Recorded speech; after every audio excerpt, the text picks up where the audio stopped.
গল্প হার মানা নয়, মানবিক স্পর্শ চ্যানেল। শহরের কোণায় একটি পুরনো বাসস্ট্যান্ড।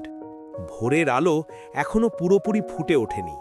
দূর থেকে বাসের হর্ন শোনা যায়, কিন্তু এখানে বসে থাকা মানুষটি যেন আশেপাশের কোনো শব্দই শুনতে পাচ্ছে না।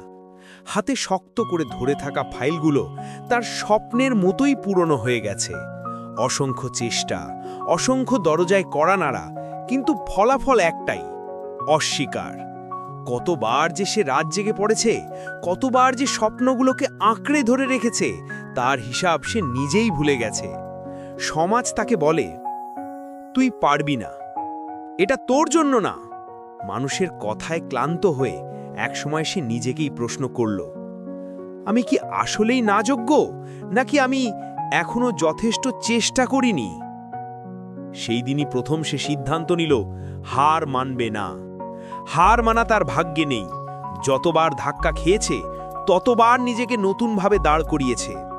সে শিখল, যতক্ষণ তুমি নিজেকে গল্প হার মানা নয়, মানবিক স্পর্শ চ্যানেল। শহরের কোণায় একটি পুরনো বাস স্ট্যান্ড। ভোরের আলো এখনো পুরোপুরি ফুটে ওঠেনি। দূর থেকে বাসের হর্ন শোনা যায়, কিন্তু এখানে বসে থাকা মানুষটি যেন আশেপাশের কোনো শব্দই শুনতে পাচ্ছে না। হাতে শক্ত করে ধরে থাকা ফাইলগুলো তার স্বপ্নের মতোই পুরনো হয়ে গেছে।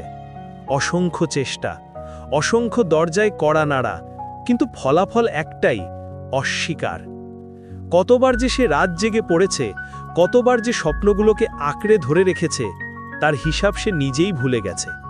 সমাজ তাকে বলে, তুই পারবি না, এটা তোর জন্য না।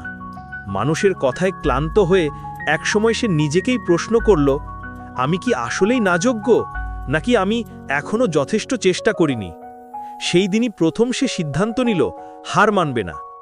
হার মানা তার ভাগ্যে নেই।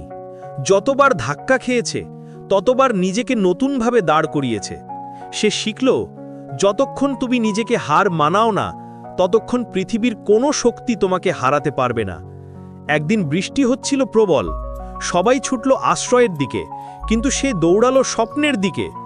কাপড় ভিজতে লাগলো, ফাইল ভিজে নষ্ট হয়ে যাবে, এই ভয়েও তার পা থামল না, কারণ সে জানত, ভেজা কাগজ দিয়ে জীবন নষ্ট হয় না, কিন্তু থেমে যাওয়া স্বপ্ন দিয়ে জীবন নষ্ট হয়ে যায়। অনেক অপমান, উপহাস, ব্যর্থতার পর একদিন ঠিকই দরজাটা খুলে গেল। বছরের পরিশ্রম, হাজারটা না শোনার পর আজ প্রথমবার কেউ বলল, আমরা আপনাকে চাই। অফিসের দরজা থেকে বের হয়ে আকাশের দিকে তাকিয়ে সে শুধু ফিসফিস করে বলল, ধন্যবাদ প্রভু, আমি হার মানিনি।